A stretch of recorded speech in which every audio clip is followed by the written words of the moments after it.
I'm Kyla. I'm from the Philippines.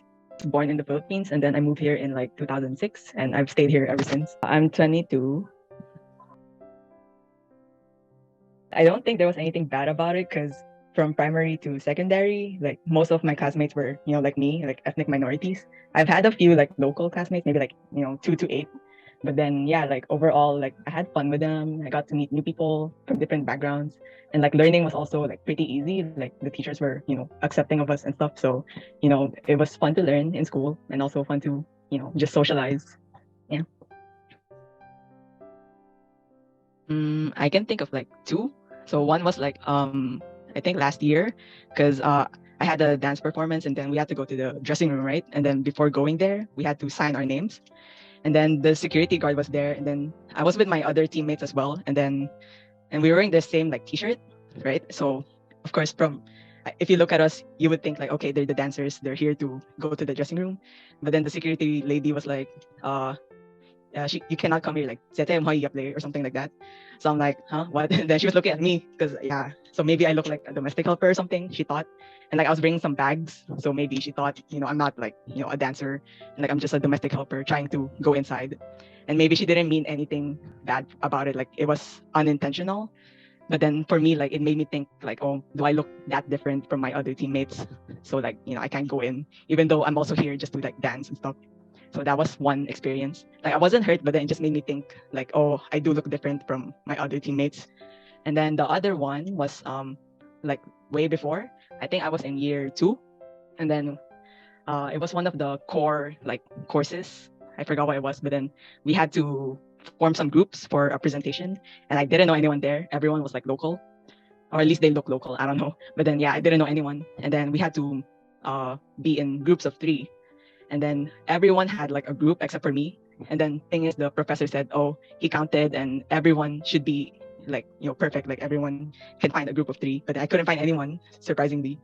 And I looked around for like a minute or two. I asked every group like, "Oh, do you guys need anyone or whatever?" But they just look at me like I'm weird or something. I don't know. And yeah, everyone just basically rejected me like, "Oh, we're already three." And then later the professor came back. I said, "Oh, I don't have a group yet. I don't know why." And then uh, later on, I find out like there's two other guys who actually needed one more person, me.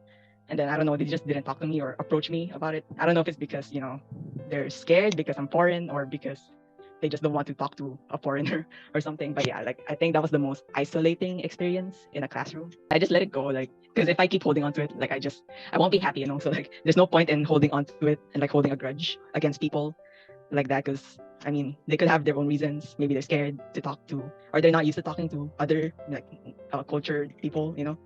So I try to come up with a reason for them instead, just to make things easier for me and for them as well. It can be like smaller, maybe indirect discrimination, like oh in the MTR, no one wants to sit with them, or like maybe in a restaurant, like the servers don't serve them, give them service.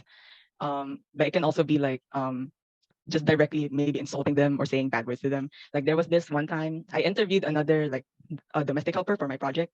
I asked her the same question, and then she said one time she was in the market and then she accidentally bumped into an old lady, and then the old lady just cursed at her like in Cantonese, but she can understand and she can speak Cantonese just fine.